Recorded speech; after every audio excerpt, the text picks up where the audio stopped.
when the world collapses into chaos and the undead rule the streets.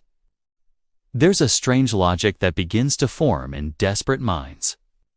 You look for height, for fences, for structure, somewhere that can hold a crowd and keep another one out. That's when your eyes might land on the colossal shape on the edge of the city, a stadium. Once a monument of human glory and noise, now a silent ring of steel and concrete. The question is, would it save you or become your tomb? Let's walk, or rather, sneak into this monstrous arena of survival. First off, the advantages seem obvious. A stadium is built for crowds, and crowds mean space, wide corridors, massive stands, layers of viewing decks. There's nowhere else with so much open area enclosed by solid walls. In theory, you could live like a king of the apocalypse, sitting in the VIP box while the moaning dead wander outside. The structure itself is a fortress. Concrete ribs, reinforced tunnels, narrow access gates that can be barricaded with buses or steel beams. Zombies, as we know, are not excellent climbers or lockpickers. The bowl-shaped design gives you visibility. You can see everything from the field up to the nosebleeds. One stadium, properly sealed, could be turned into a small city. You could grow crops on the turf, collect rainwater, even start a little black market for batteries and toilet paper. And that's not even mentioning the storage potential. Beneath every modern stadium are catacombs of equipment rooms, supply tunnels, locker chambers, and maintenance corridors. If you're lucky, there's a kitchen, a medical room, even a generator left behind from better days.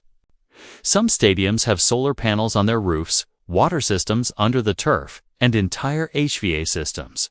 If you can get them running, you've got electricity and ventilation. In the early days of an outbreak, that could make all the difference between a survivor and a snack. The height advantage can't be ignored either. Stadiums often sit above surrounding ground, with elevated stands and towers that can be turned into sniper posts or lookout points. You could post guards along the perimeters, light controlled fires, even set traps along the entry tunnels. It's the perfect base to watch the apocalypse unfold below while staying, at least temporarily, out of reach. However, and this is where the cheering stops, that same space becomes your biggest problem. The thing about stadiums is, they were made for people, tens of thousands of them. And those people, in the early days of infection, probably thought the same thing you're thinking right now. It's big. It's strong. Let's go there. The result? Thousands of terrified civilians packed shoulder to shoulder, one cough away from doom. If your stadium was ever used as an evacuation point or emergency shelter, congratulations, it's probably full of the undead now. Imagine the sound of 50,000 empty stomachs groaning in unison, trapped behind barricades you'll never open. And even if you find one abandoned, the echo of its emptiness will mock you. Every footstep turns into thunder. Every door slam is a gunshot.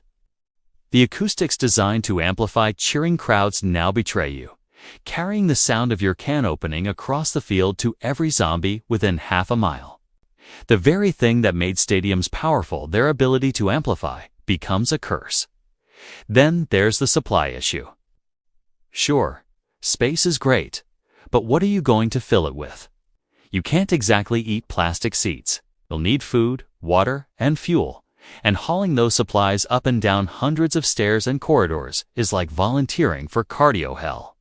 Plus, every door you pass through is another potential breach point. One broken lock, one loose gate, one panicked survivor letting in a friend, and suddenly your fortress turns into a feeding pit.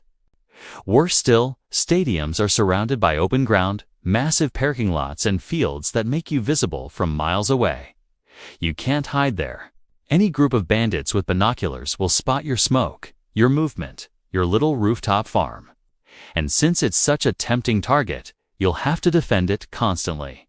The arena's openness, once meant to celebrate unity, now just exposes you. Let's also not forget that stadiums, despite their bulk, are terrible for stealth. Zombies are drawn to noise, and stadiums love noise. The metal gates creak like thunder, the floors echo, and the wind howls through the upper stands like a ghost orchestra. If you think you can sneak around quietly in there, you're wrong.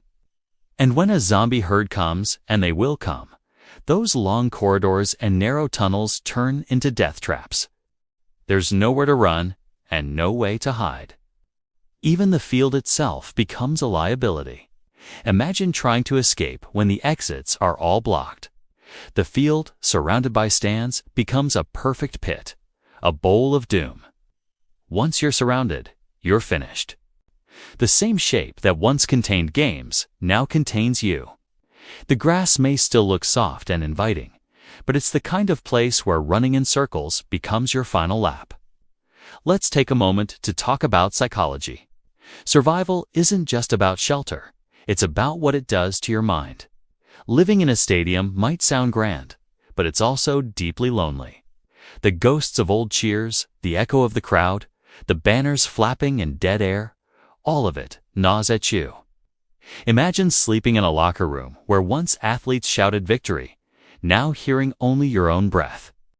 The emptiness of that place can crack even the toughest survivor. The silence becomes a crowd of its own. Of course, we can't forget weather. Stadiums are not exactly cozy. They're open at the top, exposed to rain, wind, and snow. The field becomes a swamp, the upper levels a freezer. If you don't have tarps, tents, or insulation, you'll freeze at night and bake during the day. Some modern stadiums have retractable roofs, great if you can operate them. If not, you'll be sleeping under open sky with 1,000 zombie eyes staring from the dark. But maybe you're thinking big. Maybe you plan to build a community there. A small survivor settlement, using the stadium as a beacon of civilization. That could work, in theory. You could assign sections: east stand for sleeping, west for storage, locker rooms for defense posts. The tunnels below could be turned into safe zones. With teamwork, solar panels, and a bit of ingenuity, you could turn it into the new Rome of the undead age. But remember, every community attracts attention. And when survivors come, so does conflict. Power struggles, resource theft, betrayal. Humans are often worse than zombies when supplies run low. In a dark twist of irony, the stadium is a perfect metaphor for civilization itself. It's a place built to celebrate unity. Now, a monument to separation. A fortress for some, a grave for others. And in the apocalypse, it holds the same paradox: safety through isolation, danger through exposure. Let's imagine a typical day for you there. You wake up in the commentary booth, watching dawn crawl across the cracked field. A few zombies shuffle outside the gates, bumping into the chain-link fence. You walk through the tunnels, checking barricades, counting your dwindling food. The PA system still works, but you keep it off. One wrong button, and the echoing screech could summon a horde. You eat your cold beans in silence, listening to the wind move through the bleachers like whispers of the dead crowd. Somewhere in the stands, a seat creaks, you freeze. Was that the wind, or something that used to be a fan, waiting for the next game? When night falls, you light no fire. The glow would be visible for miles. You sleep behind a locked door, clutching a pipe, dreaming of a time when those lights once shone for laughter, not fear.